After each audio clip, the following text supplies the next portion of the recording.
very lucidly told us, Mr. Kapoor, about how that transition happened from being leading man to then, you know, you said, okay, I'm not going to do the typical roles that will come now with my age. I'm going to wait. And now life has taken a completely different turn. But between, let's say, the late 90s and 2009, which is almost a decade, was that transition, was it difficult? I'm just trying to understand that if I was a superstar, when that changes, when a youth-oriented country, a youth-oriented society and people, when they go worshipping the youth, is that adjustment a difficult one? What happens at that time, if you can share with us? For me, the transition was just one film directed by me. I immediately got into the character actor slot, and then I was... Lord Chale. That's the one I you directed, and yeah. I just got it immediately. There was Rahul Ravel and Ajay Devgan's film, which I did immediately, and then I never looked back as an actor. It's just a mind thing, you know. It's how you have to accept it that you're not going to be singing songs anymore. And thank God I'm not singing songs. And thank God I'm not romancing anymore. I've had enough of that, you know. But you were so good at it. No, well, whatever that was. But, you know, there comes a time you get fed up of it also. Have you seen Sunset Boulevard?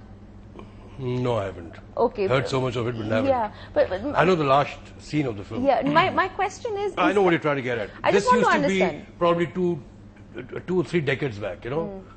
It used to be very difficult for actors to accept it. And, you know, there used to be... I know what you're trying to say.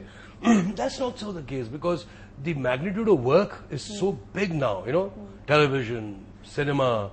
Actors are busy somewhere or the other anyway.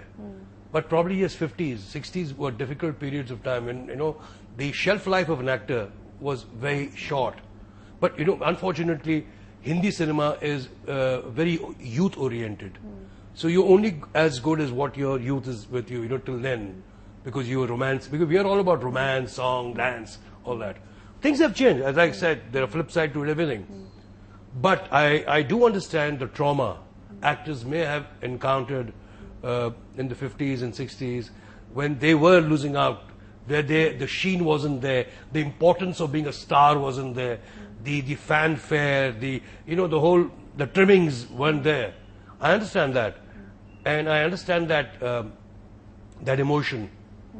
I know of stories of certain actors of that age, which is very heartbreaking. But that is not so the case now. An actor is much more secure now. They were financially, there were some very sad financial stories of actors of yore. But now there are a lot of opportunities for actors who have, or probably my age or even a generation older than me, to find work. Providing you do work, you want to work. So there is a feeling of staying afloat. There's a feeling of staying afloat. You probably don't have to soar, but you can keep afloat. So I don't see Sunset Boulevard happening right now. I have one question about your son Ranbir Kapoor, and that is, with that kind of a heritage, did he have an option at all not to be an actor? You see, I guess the answer is be probably honest, the same how as would mine. you have coped if he had not wanted to be an actor? Let me get to your first answer, then we'll answer the second question. See, his environment also was the same as mine.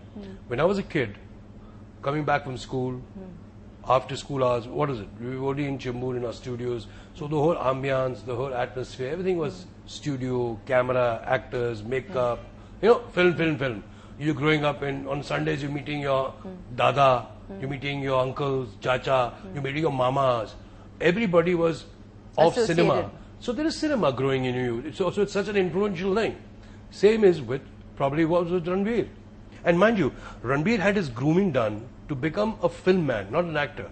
He was trained to be a cameraman, an editor, a director, probably a spot boy, a golfer or whatever, you know, anything.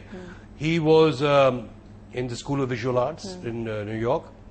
And thereafter he did a course which was not very agreeable by me, but then I said, let him have his option. Let him go and do it at Lee Strasberg Theatre Institute, because that is a different school of acting. I am an actor of a different school. So I felt Ranbir should go through that process, because then it is his decision as what he would like to implement in his way of, in his way when he becomes an actor. Now, this was his training process, and there came a chance that he got a very good break. Unfortunately, that film didn't work. But he was appreciated. And then, you see, you chart out your own course, your own career. No one does it for you. What I seek and rather like in Ranbir is that he is very passionate about his work, as what I was. And I think that is a quality which is quite satisfying for any father. I mean, I can relax and sit down at home and see, yes, okay, he's passionate about his work. Someday or the other, the water will find its level. Besides the fact that you're personally proud of him as a father, is there a feeling that there is need to continue the Kapoor family association, contribution, link with cinema? Well, I am very, very fortunate. Thankfully, the audiences have accepted Ranbir as an actor. Thankfully, he's only 2 films old, as I said so. He's the 4th generation male actor. Prithviraj Kapoor, Raj Kapoor, Rishi Kapoor, Ranbir Kapoor now. I do not know what's after this, but 4 generations is by God grace, touch wood, That's a record by its own, in its own merit. It's nowhere in the world, in cinema. It's something that gives you great personal pride. Of course it does, of course. I'm sure it does. I mean, it's way down what? We are plus 80 years in cinema business. If we are entertaining people, the Kapoor family has been at it for more than 80 years. I mean, that's without a break. That's and in generations, but that's also is quite a contribution. It is. I don't think anybody will ever doubt that or question that. With all modesty, we accept that. But tell me, it's apparent from what I've read about you that you're a conservative man, especially, and the Kapoors are known to be conservative. Do you see your niece's contribution to cinema as continuing the Kapoor legacy? Do you accept it as that? They've had, I'm sorry I didn't mention them, of course, they have carved their niche, they have contributed in their own personal way as well, of keeping the legacy on till the time, till whenever it can. And we're all very proud of the fact. We have had so much fun, joy, emotional, an emotional connect with all the movies your family, yes, thank you, direct, extended, have made. So thank you for your time. Thank you so much for having me over. I wish you all the very best. We look forward to Chintu Ji, Do Duni Char, whatever else the Kapoor clan keeps churning out for us. Thank you ever so much. Thank you. Thank you. And thank you for your time.